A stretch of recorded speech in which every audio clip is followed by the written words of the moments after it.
तो झांसी वाली रानी थी। ये तो आप सभी जानते हैं कि झांसी की रानी ने झांसी के लिए कितनी लड़ाई की थी और उनका स्ट्रगल, उनकी महानता हर कोई जानता है। लेकिन सिर्फ और सिर्फ हमने बुक में, कहानियों में, और आपके माता पिता ने भी आप सभी को बचपन में झांसी की रानी की कहानी सुनाई होगी। लेकिन ऐसा पहली बार होगा जब झांसी की रानी की पूरी कहानी बड़े पर्दे पर देखने को मिलेगी। और झांसी की रानी बनी कंगना रनौत हम सबको फिल्म मणिकर्णिका से काफी ज्यादा एंटरटेन करने वाली हैं। और आज हम आप सभी को कंगना रनौत के बारे में ही बताने वाले हैं। नमस्कार, मैं हूं आपकी होस्ट सुगंध और आज मैं आप सभी का स्वागत करती हूं हमारे इस खास प्रोग्राम में, जिसमें आज हम बात करने वाले हैं बॉलीवुड की विवादित बेबाक हॉट एक्ट्रेस कंगना रनौत, जिनकी फिल्म मणिकर्णिका जल्द ही रिलीज होने वाली है। और हाल ही में इसी फिल्म का म्यूजिक लॉन्च रखा गया था, जहां पर पूरी टीम शामिल हुई थी। तो वहीं आपको बता दें कि आज कंगना रनौत के एक्स बॉयफ्रेंड ऋतिक रोशन का भी जन्मदिन है। आपको बता दें कि लॉन्च के दौरान जब कंगना रनौत से प्यार के बारे में बात कही गई तो उनका गुस्सा दरअसल मीडिया पे फूट गया।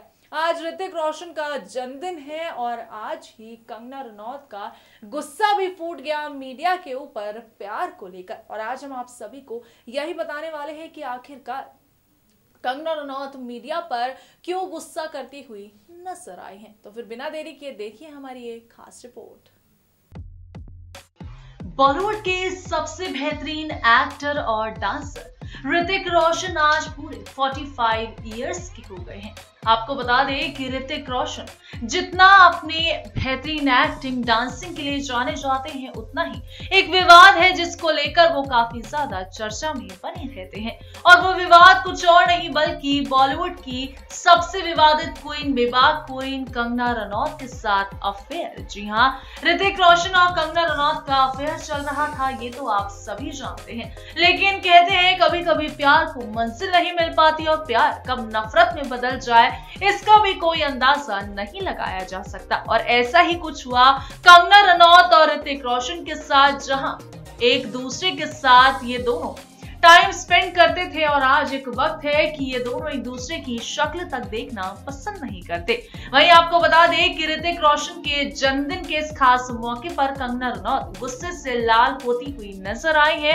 कंगना ऋतिक रोशन को अब बिल्कुल भी पसंद नहीं करती, तो वहीं ऋतिक रोशन भी कंगना रनौत को अब बिल्कुल भी पसंद नहीं करते हैं। लेकिन कंगना रनौत का गुस्सा ऋतिक रोशन के ऊपर नहीं बल्कि हाल ही में उनकी अपकमिंग फिल्म मणिकर्णिका के म्यूजिक लॉन्च के दौरान मीडिया के ऊपर फूटा। जी हाँ, आज ऋतिक रोशन का जन्मदिन है, लेकिन वहीं दूसरी तरफ कंगना रनौत को हाल ही में अपनी अपकमिंग फिल्म मणिकर्णिका के म्यूजिक लॉन्च के मौके पर मीडिया से बातचीत के दौरान गुस्सा करते हुए देखा गया। जी हाँ, दरअसल मीडिया कंगना रनौत से प्यार के बारे में कुछ सवाल जवाब करती है, लव के बारे में कुछ सवाल जवाब करती है, तो वैसे ही कंगना रनौत अपना बयान देते देते थोड़ी सी अग्रेसिव होती हुई नजर आती है। तो फिर आइए सुनते हैं क्या कुछ कहा है कंगना रनौत ने प्यार को लेकर। तो फिर आइए देखते हैं क्या कुछ कहा है कंगना रनौत ने प्यार को लेकर और किस तरीके से प्यार को कंगना रनौत अपनी लाइफ में देखती हैं और साथ ही साथ अपनी अपकमिंग फिल्म मणिकर्णिका को लेकर भी उन्होंने क्या कुछ कहा है। आइए देखते हैं हमारे इस खास वीडियो में। At the back, this is Priyanka from Indian Express. I wanted to ask you guys that, you know, how you said that the words jingoism or chest thumping are nowadays used to shame people, and people should wear their patriotism or their love for their country on their sleeves. But on the other side, people who do that also shame those who don't believe in expressing their love for their country and, you know, openly, or they have their own ways. We see how people have been beaten up in cinema halls when they don't stand up for national anthem. I mean, you can love your country and also express in your own ways, and that does not mean to thump your chest or go out and say things. So what do you say about that, about the other side of the debate? Well, to this, honestly, like Prasoon sir said, love is love. If you love your partner and you never want that partner's company, it's up to you. You can really internalize it. But it will never manifest into anything concrete. It will never really manifest into a beautiful relationship, and nothing will come of it, no partnership. It will only be inside of you. The Constitution is a promise that all of us have made with each other. with the motherland. You understand what constitution is, right? course It's not I a do. God-gifted gift. It's not a gift that has fallen from the heaven. If we add another piece of land into this land, we make a promise with even those set of people that this is what we oath to protect. So that promise needs to be owned. It needs to be sure that we own this promise. You cannot internalize it. It is not something to be internalized. You understand? I do understand, but to force जाहिर जिसे कहते हैं force ना। people to express something नहीं ऐसा नहीं is देखिए also not correct. I'm sorry, I'm just so sorry. I don't want to interrupt, but I don't want to debate here. Yeah, I'll just answer that a little bit.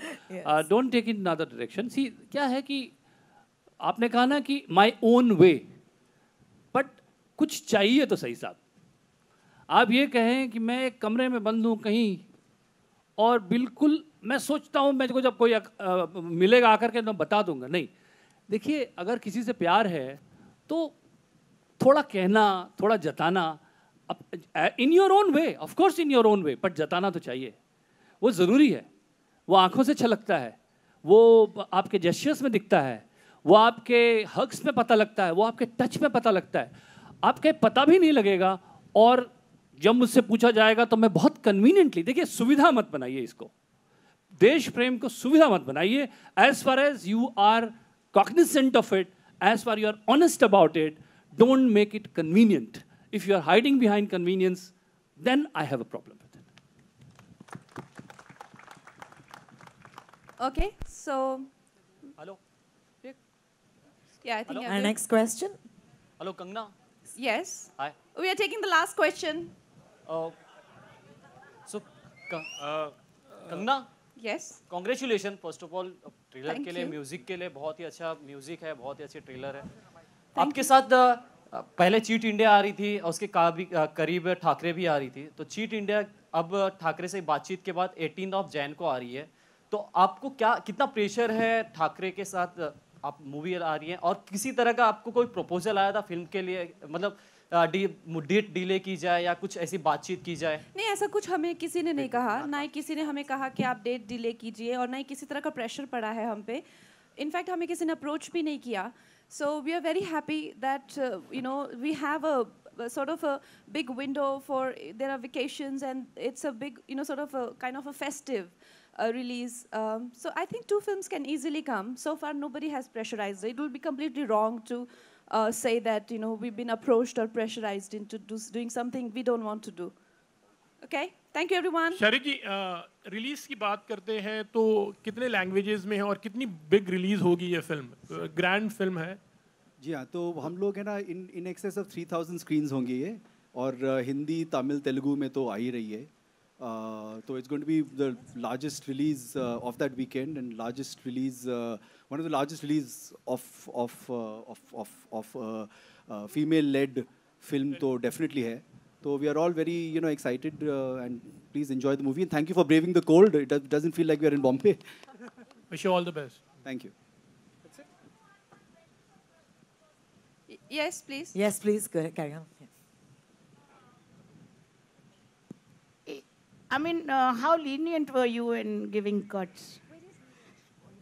देखिए, Since you are a part of it. the film, there is a absolute, a department, an office there which works on this, and I think they will be taking care of what the regular procedure is, the guidelines is, and it will follow the usual certification process as any film follows. I don't think, I normally don't get in everyday work involved because it only comes to us as the board when there is something to be consulted. So it will follow its own procedure as any other film follows. Well दोस्तों, आज के लिए सिर्फ इतना ही, लेकिन आप बॉलीवुड की तमाम खबरों से जुड़े रहने के लिए सब्सक्राइब करना बिल्कुल ना भूलें हमारे चैनल Next 9 न्यूज को।